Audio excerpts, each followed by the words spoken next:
అందరూ తేనె తిన్నారు కానీ కొండ తేనె తిన్నారా ఎప్పుడైనా? కొండ తేనె సాధారణంగా దొరికేది కాదు. అది అడవుల్లో, కొండల్లో కష్టమున్న చోట దొరుకుతుంది. ఎత్తైన ప్రమాదం, శ్రమ అన్నీ దాటితేనే ఆ తీపి. యోసేపు జీవితాన్ని చూస్తే ఇదే కనిపిస్తుంది. అతను కష్టం చూసి ఇంక చాలు, ఇంక ముందుకు వెళ్ళలేను అని వెనక్కి తిరిగి ఉంటే దేవుడు సిద్ధం చేసిన ఆశీర్వాదాన్ని అతను పొందేవాడు కాదు.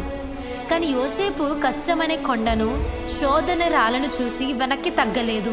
వాటిని దాటుకుంటూ ముందుకు వెళ్ళాడు. అందుకే అతను కొండ తేనె లాంటి ఆశీర్వాదాన్ని పొందుకున్నాడు. మన జీవితంలో మాత్రం చాలాసార్లు మనం పొట్ట తేనెతో సరిపెట్టుకుంటున్నాము. రోజువారీ ఆశీర్వాదాలు, రోజువారీ కృపలు అవి కూడా దేవునివే. కానీ గుర్తుపెట్టుకోండి, పొట్ట తేనెకి కొండ తేనెకి చాలా తేడా ఉంది.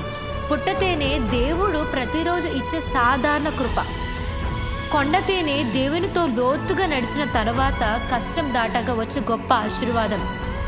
దేవుని వాక్యం ఈ విధంగా చెప్తుంది, కొండ తేనెతో నిన్ను తృప్తిపరచదను. కాబట్టి పుట్ట తేనెతో సరిపెట్టుకోవాలా లేదా కష్టం దాటి కొండ తేనెను పొందాలా?